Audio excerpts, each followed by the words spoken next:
नमस्कार दोस्तों, स्वागत है आपका हमारे चैनल पर। आज इस वीडियो में हम लोग मॉक टेस्ट के बारे में चर्चा करेंगे, जो कि हमारे प्रिपरेशन का सबसे इम्पोर्टेंट एस्पेक्ट बनकर आता है, क्योंकि हमारे प्रैक्टिस को भी इम्प्रूव करता है और साथ ही साथ हमारे कमियों को भी बताता है। तो कौन सा प्लेटफॉर्म सबसे अच्छा है मॉक टेस्ट देने के लिए, कितना मॉक टेस्ट देना चाहिए और कैसे देना चाहिए, इन सब के बारे में आज इस वीडियो में चर्चा करूँगा मैं। चूँकि CGL 2023 का मेंस भी अब आने वाला है 2-3 महीने में, और CGL 2024 जो प्री देने वाले हैं उनका भी एग्ज़ाम आने वाला है। तो दोनों ही प्री और मेंस दोनों के बारे में मैं इस वीडियो में बात करूंगा। मैंने कौन से मॉक टेस्ट लगाए, कितना मॉक टेस्ट लगाया, इन सब के बारे में मैं इस वीडियो में बात करूंगा। तो चलिए बिना देर किए हुए वीडियो को शुरू करते हैं। पहले SSC CGL का जो नेचर है उसमें सिर्फ पढ़ते रहना इंपॉर्टेंट नहीं है, सिर्फ नॉलेज इंपॉर्टेंट नहीं है, उस नॉलेज को अप्लाई करना इंपॉर्टेंट हो जाता है, और अप्लाई भी विद इन टाइम करना इंपॉर्टेंट हो जाता है, क्योंकि नॉलेज बहुतों के पास होता है, विद इन टाइम हम अप्लाई नहीं कर सकते। तो मॉक टेस्ट का जो सबसे पहला रोल होता है वो आपको विद इन टाइम उन नॉलेज को अप्लाई करने की हैबिट दिलवाना होता है। तो मॉक टेस्ट को आप इसी तरीके से लें कि आपने जो पढ़ा है क्या आप उसे अप्लाई कर पा रहे हैं विद इन टाइम या फिर नहीं। दूसरा जो इम्पोर्टेंट एस्पेक्ट जो मॉक टेस्ट से जुड़ा हुआ है वो है आपकी कमियों को बताना।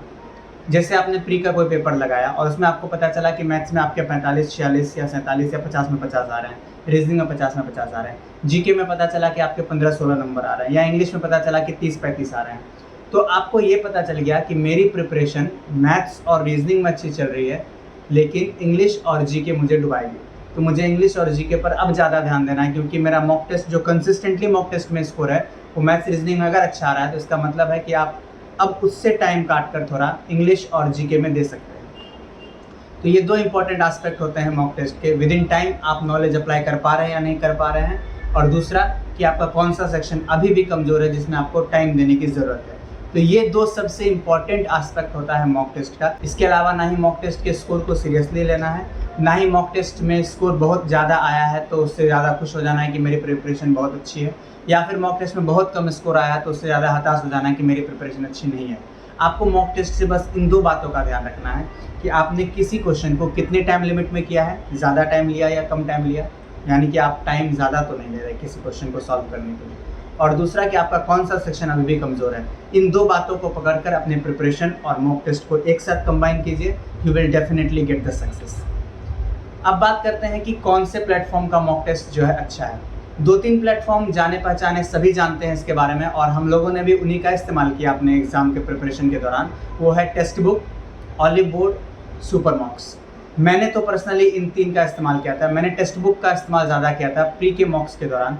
मेंस के मॉक्स के दौरान मैंने जो टेक्स्ट बुक के साथ साथ ऑलिव बोर्ड का जो फ्री मॉक टेस्ट आता था वो सैटरडे संडे को, उसको लगाया था, और साथ ही साथ सुपर मॉक्स भी फ्री आता था सैटरडे संडे को, उसको भी मैंने लगाया था मेंस के दौरान।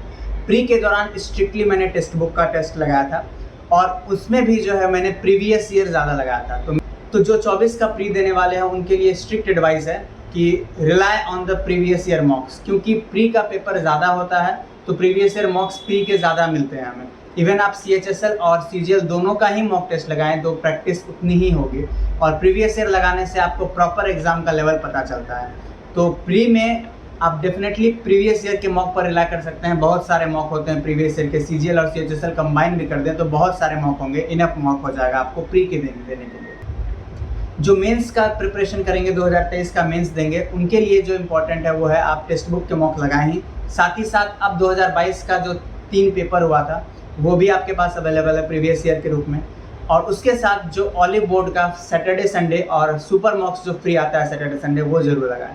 जो फ्री मॉक्स होते हैं वो कहीं से भी मिले आपको वो अटेम्प्ट करना चाहिए, क्योंकि वो ज़्यादा लोग देते हैं, ज़्यादा एस्पायरेंट देते हैं, तो वहाँ पर आपको अपनी प्रिपरेशन और अपने प्रेशर को झेलने का जो वो ज़्यादा हैबिट होगा, ज़्यादा आपको अपने प्रिपरेशन लेवल के बारे में जानकारी मिलेगी।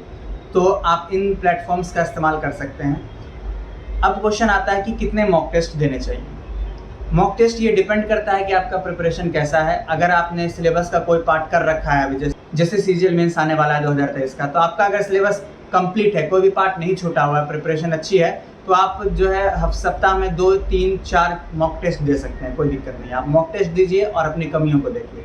लेकिन अगर आपका सिलेबस का कोई पार्ट छूटा हुआ है, आपको सिलेबस का कोई पार्ट कंप्लीट करना है, चाहे वो मैथ्स हो, रीजनिंग हो, GS हो, चूँकि मेंस में अब सब कुछ आता है, कंप्यूटर भी ऐड हो चुका है, तो आप क्या कीजिए कि अभी स्टार्टिंग में कम से कम सप्ताह में 2 मॉक टेस्ट लगाइए। इवन सैटरडे संडे भी लगा सकते हैं, 2 मॉक टेस्ट अब लगाइए। उसके बाद जब एग्ज़ाम का टाइम नज़दीक आ जाए, 1 महीना एग्ज़ाम का टाइम बचे, तो आप मॉक टेस्ट की फ्रीक्वेंसी बढ़ा दीजिए। एग्ज़ाम से स्ट्रिक्टली 10 दिन पहले मॉक टेस्ट छोड़ देना है। मैंने पर्सनली छोड़ा था, ये आप पे डिपेंड है कि आप छोड़ते हैं या नहीं छोड़ते हैं। एग्ज़ाम से 10 दिन पहले मैंने मॉक टेस्ट देना छोड़ दिया था। एक भी मॉक टेस्ट नहीं दिया था। जो प्रीवियस मॉक टेस्ट था उसमें जो क्वेश्चन मेरे गलत हो रहे थे, बस उसको मैंने प्रैक्टिस किया था। एक भी नया मॉक टेस्ट नहीं दिया था। तो ये मेरी तरफ से आपके लिए एडवाइस है कि अभी से मॉक टेस्ट देना स्टार्ट करें। एग्ज़ाम के नज़दीक आने पर मॉक टेस्ट देने में आपके अंदर भी डर आएगा, और अगर गलती से स्कोर ऊपर नीचे होता है तो आपका कॉन्फिडेंस लेवल नीचे गिरेगा। इससे बेहतर है कि उस कॉन्फिडेंस लेवल को अभी ही नीचे गिरा दें और एग्ज़ाम आते आते उसको हाई लेवल पर लेके चले जाएं। अब क्वेश्चन आता है कि मॉक टेस्ट लगाएं कैसे। प्री के लिए जो 2024 देने वाले हैं उनके लिए मेरी एडवाइस है, जो सभी बोलते हैं कि आप पहले जीएस सेक्शन अटैम्प्ट करें, फिर इंग्लिश सेक्शन अटैम्प्ट करें, फिर रीजनिंग और लास्ट में मैथ्स। लास्ट में मैथ्स इसलिए क्योंकि मैथ्स में कभी कभी कैलकुलेशन ज़्यादा आ जाता है, तो स्टार्टिंग में मैथ्स करने पर जो है वो दिक्कत आती है। लेकिन मेरे साथ उल्टा था। मैं ये कह सकता हूँ कि मैंने सबसे पहले मैथ्स अटैम्प्ट किया। अभी तक जितने भी मैंने एग्जाम दिए हैं, सबसे पहले मैंने मैथ्स अटैम्प्ट किया है, फिर रीजनिंग अटैम्प्ट किया है, फिर इंग्लिश अटैम्प्ट किया है और फिर जीएस अटैम्प्ट किया है। तो ये एक इंडिविजुअल पर डिपेंड करता है कि किसने किस तरीके से प्रैक्टिस करी हुई है उस एग्ज़ाम में मॉक टेस्ट देने की। आप जिस तरीके से मॉक टेस्ट में प्रैक्टिस कर रहे हैं, जिस तरीके से आपका मॉक टेस्ट बेहतर जा रहा है, जिस सीक्वेंस में आप बेहतर टाइम मैनेजमेंट कर पा रहे हैं, आप उसी सीक्वेंस में दीजिए। इसका कोई हार्ड एंड फास्ट रूल नहीं है। लेकिन जनरली लोग मैथ के लिए ज़्यादा टाइम निकालते हैं, तो आप भी कोशिश कीजिए, चाहे आप मैथ्स पहले दें, चाहे आप मैथ्स लास्ट में दें, मैथ्स के लिए टाइम निकालें। क्वेश्चन सॉल्व करते समय जो पहले मैथ सॉल्व कर रहा है या पहले कुछ भी सॉल्व कर रहा है, किसी भी क्वेश्चन में फंसना नहीं है। अगर आपका क्वेश्चन 4 से 5 लाइन का आ गया है, लेट्स से मैथ्स में ही जनरली होता है कि 4 से 5 लाइन का क्वेश्चन आ गया है, स्किप कीजिए उसको। बिना पढ़े हुए क्वेश्चन को स्किप कीजिए, भले ही आप वो क्वेश्चन सबसे आसान हो, क्वेश्चन स्किप कीजिए। क्वेश्चन 1 से 2 लाइन का है, क्वेश्चन जल्दी से पढ़िए। आपको पता है वो क्वेश्चन सॉल्व कैसे हो रहा है, सॉल्व कीजिए, आगे निकलिए।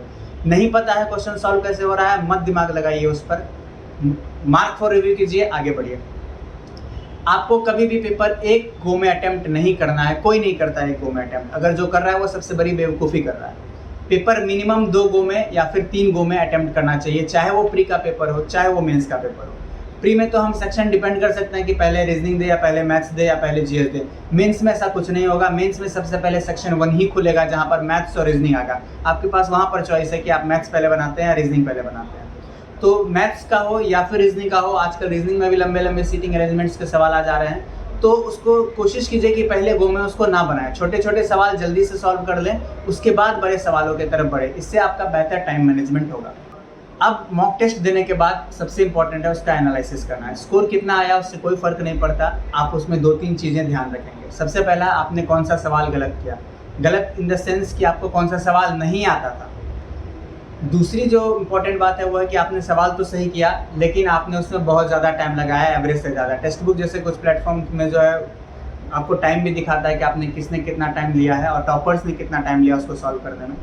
तो आप वहाँ से एनालिसिस कीजिए कि आपने कितना ज़्यादा टाइम लिया सवाल सॉल्व करने में। और तीसरा है कि क्या किसी सवाल को आपने तुक्के से सही किया है। अगर आपने किसी सवाल को तुक्के से सही किया है तो उस सवाल को भी इनसर्कल करें और वो देखें कि इन तीनों में कहाँ पर कमी रह रही है। क्या आपका कॉन्सेप्ट क्लियर नहीं है, या फिर आपको कैलकुलेशन में कमी आ रही है, या फिर आपको सवाल समझने में 2 बार में 3 बार में सवाल समझ में आ रहा है।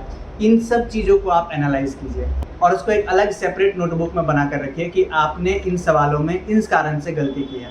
फिर उस पर काम करना है पूरे 1 सप्ताह तक। इससे आपको डेफिनेटली नेक्स्ट मॉक तक इम्प्रूवमेंट मिलेगा। सबको मिला है, मुझे भी मिला है, आपको भी डेफिनेटली मिलेगा।